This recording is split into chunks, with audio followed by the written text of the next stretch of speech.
친구들 안녕. 꿈나라 여행을 같이 갈 현이 언니예요.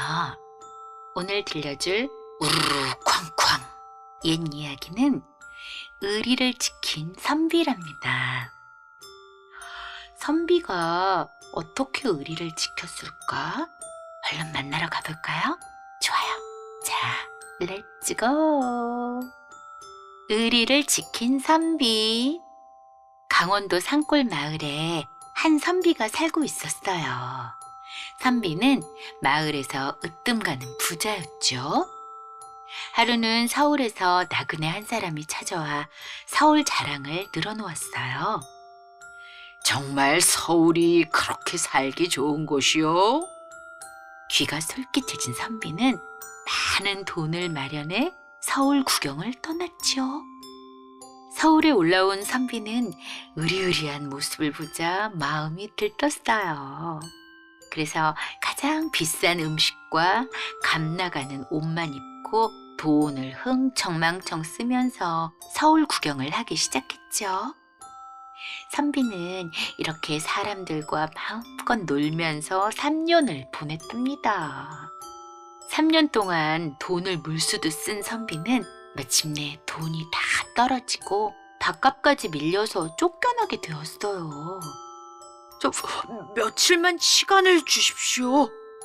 떵떵거리던 선비는 돈을 내놓으라는 주인에게 사정하고는 고향집에 빨리 돈을 붙여달라고 편지를 띄웠어요. 하지만 돈은 오지 않고 집안 식구가 모두 죽어가니 빨리 오라는 편지만 날아왔지요. 선비는 주인에게 고향에 가서 돈을 보내주겠다고 약속하고 서둘러 고향 집으로 내려왔어요. 그런데 이게 웬일인가요? 집에는 낯선 사람들이 살고 있었어요. 그동안 서울로 돈을 붙이느라 그 많던 땅과 집까지 팔았던 거예요. 식구들은 다 쓰러져가는 초가집에서 어렵게 살고 있었어요. 식구들은 며칠을 굶어 다 죽어가고 있었죠. 선비는 서울에서 돈을 함부로 쓰고 살았던 지난날을 크게 뉘우쳤어요. 며칠을 궁리한 끝에 선비는 예전에 자기가 도와주었던 이웃마을 친구가 부자가 되었다는 소문을 듣고 그 친구의 집을 찾아가 사정했어요. 친구는 쌀 5썸 값의 큰 돈을 선뜻 쥐어주었어요. 고마우이, 정말 고마우이. 선비는 집으로 돌아오는 길에 마을 사람을 만나 어머니께 전해달라고 돈을 맡겼어요. 그리고 그동안의 잘못을 씻으려고 독약을 사가지고 깊은 산속으로 들어갔어요. 산속에 들어간 선비는 자신의 잘못으로 식구들까지 고생시킨 것을 후회하며 눈물을 흘렸죠. 그러고는 눈을 딱 감고 독약을 마셨죠. 그런데 이게 어찌 된 일일까요? 선비가 몸이 오슬오슬 추워 눈을 떠보니 캄캄한 밤이었어요. 선비는 독약을 먹었는데도 죽지 않고 살아있다는 게 이상해 여기저기를 살피는데 이야기 소리가 도란도란 들려왔어요. 깜짝 놀라 소리나는 쪽을 보니 2명의 아리따운 처녀가 초롱불을 앞세우고 다가왔어요. 처녀들은 선비 앞에 다가와 말했어요. 선비님, 저희를 따라오시지요. 이 처녀들은 저승사자가 틀림없다. 이렇게 생각한 선비는 망설이지 않고 따라 나섰어요. 아니, 여기가 어디요? 2 처녀가 걸음을 멈춘 곳은 대궐같이 으리으리한 기와집 앞이었어요. 기와집의 12대문을 차례로 열고 들어서자 예쁜 색시가 마당까지 달려나와 맞이했어요. 서방님, 어서 오십시오. 어떻게 날 알고서... 저는 천리를 볼 줄 압니다. 서방님은 잠시 동안의 잘못으로 재산을 모두 잃고 죽으려 하니 보다 못해 제가 이리로 모셨습니다. 색시는 선비를 정성껏 모셨지요. 한 해, 두 해의 세월이 흘러 골짜기에 철쭉이 눈부시게 핀 어느 날이었어요. 세월 가는 줄 모르던 선비가 철쭉을 보고 색시에게 물었어요. 저 오늘이 며칠이요? 3월 11일입니다. 어쩌나 19애가 아버지 제사인데. 선비는 예쁜 색시에게 빠져 3년이 훨씬 지난 뒤에야 집에 갈 생각을 했어요. 선비가 고향집에 돌아와 보니 초가집에서 살던 식구들은 옛집을 되찾고 예전보다도 더 많은 논밭에 농사를 지으며 살고 있었어요. 선비는 식구들에게 어찌 된 일인지 물었죠. 그러자 어머니가 말해주었어요. 해마다 섣달 금음이면 어떤 색시가 찾아와 많은 돈과 비단을 주고 갔단다. 그래, 그 돈으로 땅과 집을 되찾고 이렇게 잘 살고 있지. 아버지의 제사를 지낸 선비는 다시 집을 나섰어요. 떠나올 때 색시가 시킨 대로 음식을 전혀 먹지 않고 식구들이 붙잡는 것도 뿌리치고 나섰죠. 어두운 산길을 걸어가는데 갑자기 머리가 하얀 할아버지가 선비 앞을 막아섰어요. 난 네 할아버지의 친구다.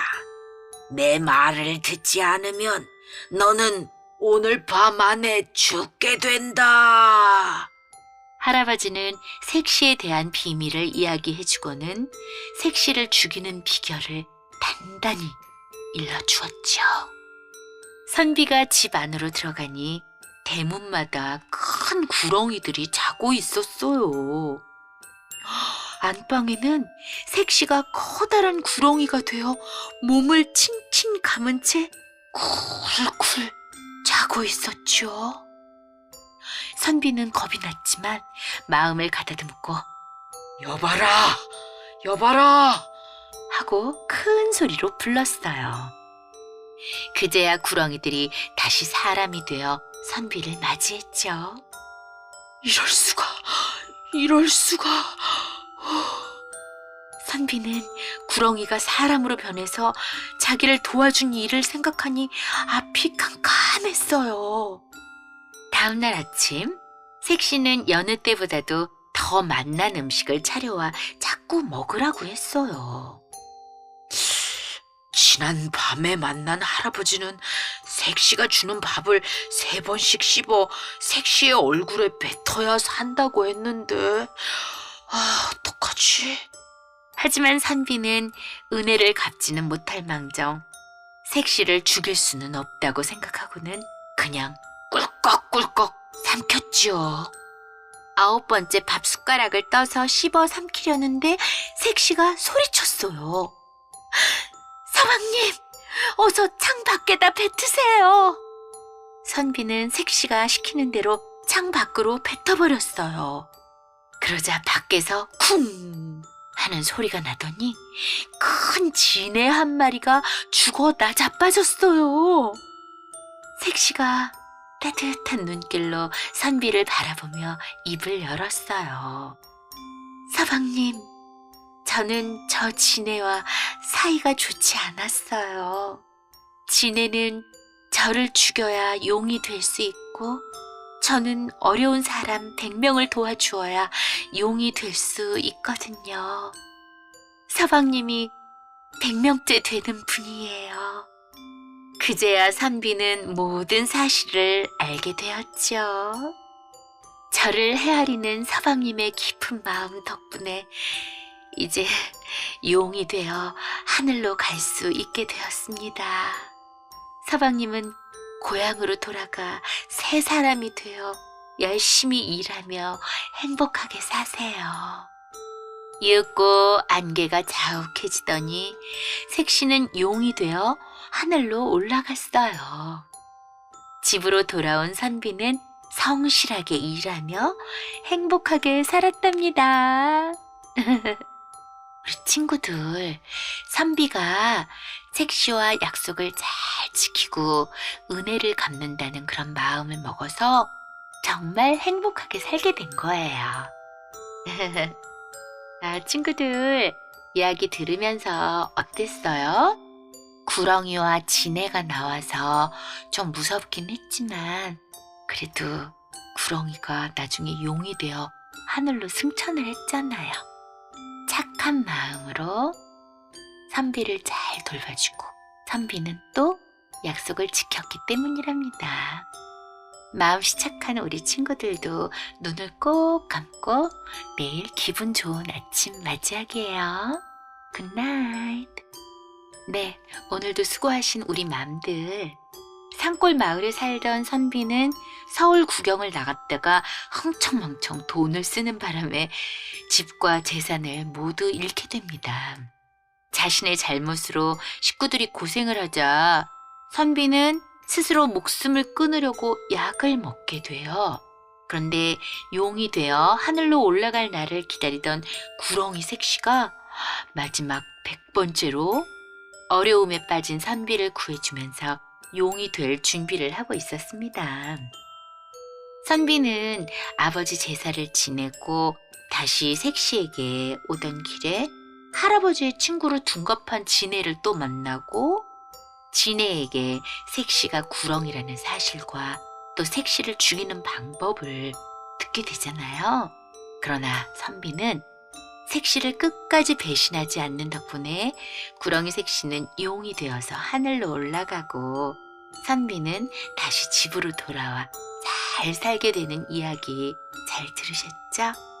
네, 우리 아이들이 이 이야기를 통해서 스스로 자신의 잘못을 인정하고 뉘우칠 줄 아는 그런 용기와 은혜를 입은 사람과의 약속을 저버리지 않는 바른 마음씨를 배우게 될 겁니다.